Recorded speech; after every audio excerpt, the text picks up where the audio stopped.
Well, hello there, and welcome to the Idea to Launch Show. My name is Lisa Zufall, and I will be your host today. And we are the show that talks to different resources here in the Twin Cities metro area, different entrepreneurs, successful ones and ones that are just getting started. And we are so excited to have this gentleman in studio with us today. Before I introduce him, though, I just want to give a word out to our sponsor, Studio Americana. The studio that we are in currently is a professional podcasting studio here in the Twin Cities, Golden Valley to be exact.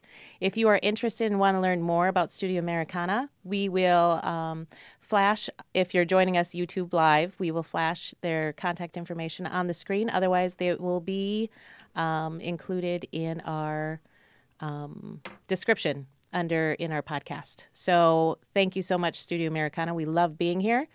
And now on to the show. So in with me today is this wonderful man, Bill Lyon, from the Lyon Group. I've known Bill now for a few months, or did we just meet yesterday? I'm not sure. It's been a whirlwind. It's been a while. So Bill is a mentor. He works with restarts. He works with startups. He is in the medical field. He is an all-around great guy. He's smart as a whip. He's funny as heck. So welcome, Bill. Thank you so much for joining us. I'm happy that you're here this morning. Happy to be here. All right, so we're going to get started. And I think the best way to get started is for people to understand, who you are and where you came from and how did you become the successful person that you are today and, just the giving back that you've been doing and helping other people get started. The short summary is that my career has been mostly restarts and startups. And I've done 3 startups, 1 internal, 2 external. And I'll give you a little depth on that, and 5 restarts during my career. Wow.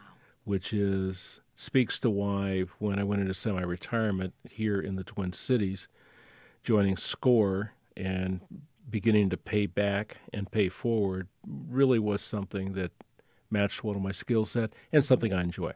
Mm-hmm. And you're good at. I like to think I'm good at it.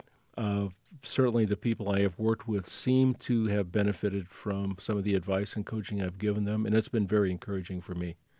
What's the best, what's one startup that kind of sticks out in your mind as the coolest experience, one of the coolest experiences? Here in the Twin Cities or one that I've done? One that you've done, because we know you've been around. The first one probably is the best way to showcase it, which was I was still then at Procter & Gamble, where I spent my first 13 and a half years in business, and I came up the sales marketing side. In my last 3 years there, they had recruited 12 of us at the corporate office to start a business in the institutional healthcare field using some of their technology from what was really then Pampers, but this time for adults. And it was the first time that all 12 of us had ever gotten together and actually started a business without the advantage of a brand name, without the advantage of advertising, and actually without any pre-existing business. We started it literally from scratch. Wow. So my first group, as we started this after a pilot, was the West Coast, and I had 5 reps and 12 nurses, and we started the business literally from day one by getting people to agree to pilot with what we were going to do. Mm-hmm. And we learned as we went, because many of the assumptions that Procter & Gamble had made as they went into this national launch were frankly wrong. Not atypical as you do mentoring with startups, in that many of the business models that you come up with initially are not necessarily attuned to what the market reality is going to be. Right. And I say the market is like your child. They'll make a liar out of you every single time. That's an interesting analogy. Probably not that far off. One of the military ones I use, and I'm an Army guy back from the Vietnam War era, is that the best laid battle plans all fall apart as soon as the shooting starts. Mm-hmm. And then it's all about innovating and being very creative in how you're going to execute your mission and how you're going to win the battle. And that's very much like business is, very much. I learned a phrase. It was plan for the worst and hope for the best. That's a good phrase. Yeah. That's a good phrase. You'll learn a lot from your mistakes. Yeah. And one of the major frailties I see in some of the startups that I deal with here in the Twin Cities is they don't have contingency plans. Right. They don't have different ways to get to the same end mission. Mm-hmm. And when that happens, you're at a point that you fall off the cliff because you've got nothing left to do. You've not found different ways to get to where you're going to go. Right. That's not helpful. Different example of when I left Procter & Gamble, I was recruited to basically restart a company called Lifeline, which was, I've heard of that. Yeah, it is then and is now the largest medical alert company in the United States. At the time I was there in 1986, the medical alert business was what I would kindly refer to as a social worker hobby business, in that there were a lot of really do-good, feel-good people in the business doing good stuff, really touching lives in a very positive way. But the business sense behind it was fairly absent. And I walked into that business in January 1986 as the national sales manager. A couple of years later, I was the VP of sales and marketing and the number 2 in the company. But I walked in to find out that I had a sales force of 35 people who did not think they were selling, which was... That's a problem. That's a problem. And that, I wish Karen were here right now. and that the business prior to me had been hyped in a way that you should never hype a business, which is during the fourth quarter of 1985, they had done a double promotion. And the double promotion was they'd done a deep dip on pricing, and then they had heavily incented the sales force to book business both for immediate shipment and for shipment into the coming year. Basically, they'd mortgaged their first quarter of 1986. Wow. So I walked into a vacuum with people that literally at their first ever national sales meeting were saying, you know what I like about this business? We don't really sell anything. We just go in and help people do good. And, the discussion kind of went along the lines of, does Lifeline give you incentives for everything you sell? Yes, well, they do. Are they measuring you on the types of sales results you're going to get? Well, they do talk to us about that. And what happens when you don't meet your sales goals? We all get together and talk about it. And that's when I sat back and said, okay, we're going to need a total reorganization here if we're going to make it. Right. And it's when I really learned all I learned at Procter & Gamble about making a startup happen. When I applied that, we had a fairly successful first year, grew by 25%. So what was your formula to get it together? First thing I had to do was assess where we were screwing up with our business model. Okay. And a lot of that had to do with the way the pricing matrix had been put together. A lot of that had to do with we were pitching it to the wrong people. So in a startup, if you don't understand who your ultimate consumer is and work your way back to figure out how you're going to best service them, you're probably going to be misaligned with how that consumer is going to purchase. Right. And in the case of Lifeline in 1986, they were literally selling to the volunteer network and hospitals as a business base. And that's a nice way of saying that I walked in and found out that my sales revenue life was very intricately and extricately tied to bake sales for ladies in pink dresses who were the volunteers. If they had a good bake sale result, they had enough money to buy product. If they didn't have a good bake sale result, they didn't buy product. And within a quarter, we reoriented that to a different way to come at the hospital-based business and turn this into a P&L type of program rather than a voluntary program. But it all came down to resetting the business model, which is very much what happens with startups. You got to have a different set of alternatives to get what you're going to get. Right. And I ended up changing the sales force over a year considerably in the types of attitude and tenor. And interestingly, from our standpoint, much as we've talked about in the Twin Cities, the importance of diversity, by the time I left 7 years later, I had 125 people in the field as sales reps. 3/4 of them were women. All my line management was women. All my marketing team at the management level was women. We had a few guys that were doing well, but I placed a very high emphasis on innovative problem solving and great listening skills. And while I am a guy, I did recognize rather quickly that there were fewer of we guys who listened well than there were women who really were very, very good at innovative problem solving. Interesting. Well, thanks, Bill. So your military background, I'm assuming, helped you kind of keep the leadership role of seeing what the goal is and then figuring out a way to get there. Am I right with that? Kind of. The good news about the military and about my era, keeping in mind my era was, as my kids would say, somewhere around the Civil War. That's the way they kind of see the Vietnam era. I was drafted out of grad school. That's back before draft numbers. So when Lyndon Johnson announced on television that he was not going to run again for president, he also changed all the draft deferments, and I was sitting there with my two roommates in grad school drinking a whole lot of beer. And I went something that was an expletive and said, I'm going to get drafted. I'm no longer deferred. 2 months later, I had my first physical. The draft and the Army then taught you to, in a very disciplined way, go after the different missions they gave you and the different problems they gave you, and to play team really, really well, because you had to depend on everybody around you. Right.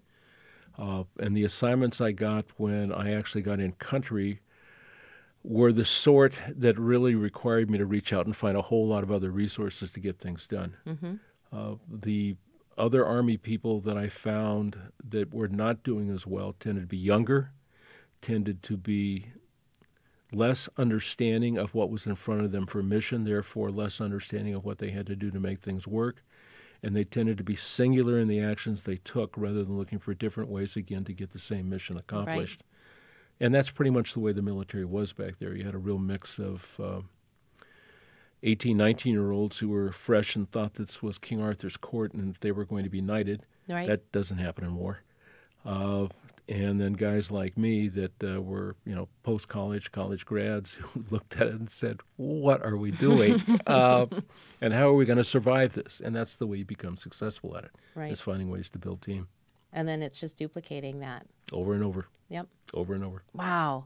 So what startups, your sweet spot is in the medical profession, because I know that we've talked about a few different medical startups here in the Twin Cities, and the insight that you have with that, I think, is enormous. And one of them was, we were talking about patents one day, patenting medical products. Can you share that knowledge? Because I think it's important for people to hear it. There's a couple different ways to look at patents, and healthcare especially is an area where you need to be very careful about how you're going to protect what you've got. So kind of the general overview of patents, intellectual property, trade secrets, all that goes with it. You've got to make very discrete choices about what you're going to put out in front of the world. Patents being something that gives you protection in individual countries, and you've got to go international typically with them if you're going to have any real protection. The good news is you've got a legal basis to sue somebody if they come after you. The bad news is everybody knows what's in your patent.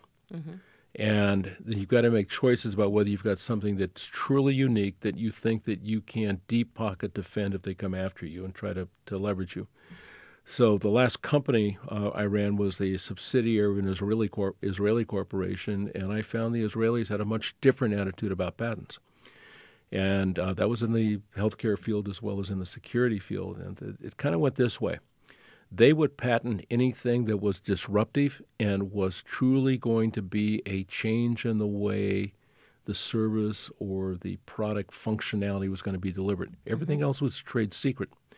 And they went that direction, so they explained to me, because they had great relationships with a lot of people that worked in China and knew very well what was going on over there to basically steal everything they could possibly steal. Right. So they went the trade secret route and built in ways, especially with software, that they could trick others before they adopted or adapted what they had. Okay. And it was a very interesting approach to it. From a healthcare standpoint, certainly in the United States, people tend to go the patent route very heavily. And they tend to go it because they think they're going to have enormous protection in what they're doing. But it's expensive. It takes years to get everything done. Right. And if you're into the medical device or other areas that the FDA would want to look at, you're looking at some big-time money in a lot of years to get it done. So that means you have to either have a lot or raise a lot of money to do it. And there's a lot of regulations around a lot of regulations. Medical, a lot of regulations. Stuff. My sweet spot is the aging in place category and sector, which is basically everything outside of institutions these days. Okay. And it becomes important from a startup standpoint. I'm still on the board of a startup dealing with this, because it's not just the 40-some-odd million people that are of the Korean War, World War II generation that are left.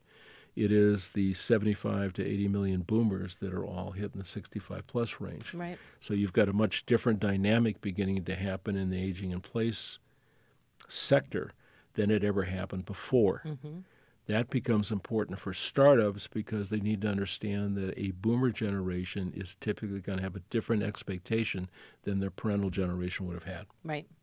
And it's a fairly major sea change in how things will happen. So a lot of the innovation you see happening with patents, with IP and all that goes with it, are trying to address how to make all that work so that you can take care of basically chronic stuff at home.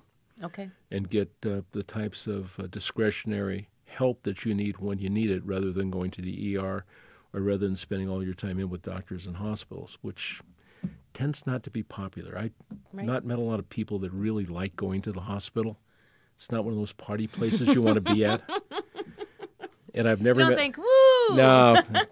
I've never met anyone that says, I'm really looking forward to those last 3 years of my life when I get to live in the nursing home. Right. You know, right. Not positive, Yeah. just not positive. All right. So you've got a breadth of experience here. What is one of the biggest lessons you've learned in all of that? For startup standpoint, the biggest lesson I've learned and continue to try to make work is you've got to validate the business model as quickly as you can. And how do you do that? It is by getting whomever is investing with you and in you, whether it be your own money, your friends or angels or whatever it happens to be, aligned around this is going to be the proof that what we think is going to happen, in fact, will happen, and people will buy it. And that's whether it's B2B or B2C. Mm-hmm. And you do that quickly by doing a pilot or a beta that is going to stress test all of your assumptions. And then you modify what did not work well. Mm-hmm. Let me give you an example. My second startup was an external one right after I was at Lifeline that dealt with a retail test for in-home carcinogens. Think of lead in the water, think of lead in paint, right. Think of and now all we that have sort radon. Radon, all that stuff. There were 8 different SKUs, and the original test was a series of these kits that were sold in Home Depots in New Jersey. Okay. The good news about New Jersey is, especially for radon, there's so much going on in the dirt there that I'm surprised that New Jersey doesn't light up at night all by itself. Oh, really? Oh, it's amazing how many chemicals are in the ground. The way the process worked in our assumption coming in, and I was one of the 3 founders, was that this was a guy-type purchase because it was testing for things in your home that either were involved in buying or selling a home, or if you had kids, trying to figure out whether or not you had stuff going on in your home that was going to be potentially an assault on their health. Right. So we made the assumption this is something that's like a home repair. So you go to a Home Depot because, that's a testosterone-driven retail environment. That's a guy place. And we built big displays. We had guys standing there from the company that had lab coats on because people thought that looked clinical. With me with the lab coat on, kind of looked like a Do you have a picture? No. Okay. But it looked like a drive-in movie screen when you get a big white coat on like that on. So bad. So bad. And we sold a whole lot. We literally, in the radon area, we sold pallets full. The back end of this was that the kits were processed in the home. They had to fill out a form. They sent it in with the kits through UPS. It's all involved in the purchase price. So you paid X amount. It involved UPS picking it up. It went to an EPA-accredited lab. There is no EPA certification. They're accredited. And we had 3 of them that worked with these boxes. And then we'd see all the forms. 90% of the forms were filled out by the wives. Yeah. That's what I was thinking when you were telling me. Yeah, I'm like, and we sat this back. is a woman thing. Yeah, we sat back and said, okay, it was a bunch of guys, right? Okay, we've got the right service need. We're at the wrong place for them to look for it, and we changed and went to a second pilot that began to deal with mass merchandisers who had drugstores inside. Okay. Or major drug chains. Yeah. And we did that because where is that mom going to most likely be shopping on a frequent basis, thinking about the health of her kids? Exactly. And we match up well. Beautiful. And that's one of the learnings we had early in. Yeah. It was enlightening. So I do know there's something else that's going on here. You are putting together quite an event this fall for women in the military, correct? I am. When I first heard about it, the vet workshop that we did earlier this spring was amazing. But what you're doing this fall, I think, has a compounded benefit for both women in the military and then the women that are being rescued. Mm-hmm. So if you could talk a little bit about what you've got going on there, I think it's an amazing thing that you're doing, and kudos to you, Bill, for pulling it together and making it happen. It's a responsibility. What Lisa's talking about is in SCORE, and I'm a assistant district director for the state, so I'm really in program development. We have a major pilot that we did with veterans in coordination and with very strong support from a group in the VA itself, and then a number of other affinity partners that are interested in veterans and what they're doing. The first 2 quarters this year, we ran our Simple Steps to Start a Business curriculum, followed by a Saturday workshop. And we ran it for all vets, and we capped the class at 35 because a class at 35 tends to be a class that's interactive. A class bigger than 35 tends to be a lecture class, so people don't talk to you, and I wanted these vets to talk to us. One of the big surprises, half the class was women because the VA allows us to extend the benefits of being a vet to the vet and his or her spouse. Mm-hmm. So we had as many women in there as we had guys, and the stronger group for entrepreneurship was clearly the women. They were the ones driving all this. Second part was we started doing some outtake discussions with these women about what are we missing in this class series, and it was 5 modules, that would really be helpful to you, that we really should be spending more time on. Mm-hmm. We've come up with 3 areas that we're going to start piloting probably late October now. And there'll be probably a 7-series module class. We will do some of the business basics we do anyway, because that's important. You've got to understand how to structure your business. You need to understand about market feasibility. You need to understand about how you go around determining whether or not you've got a business model and a business plan that may in fact get funded and work. That's all important. Other things we found, we need to take a deep dive into social media. Mm-hmm. And how to, in today's environment with the digital economy, more effectively market your product or service so that you can cost-effectively get out and reach your audience. Secondarily to that, but frankly just as important, we're going to do more with business basics in the finance world. Mm-hmm. Because one of the other things we found was that there is a series of languages in the finance business, especially as you are looking for funding, Amen, that can be baffling. Yes. And if you didn't grow up with it, or you didn't go to some high-end MBA school and really have a lot of courses about dealing with this and the formulas, you're immediately lost. And that's just wrong. We shouldn't do that to people. It's an amazing thing that you're doing. I just want to say well done, sir. We get it done, then I'll feel good about it. Yeah, we will. Yeah.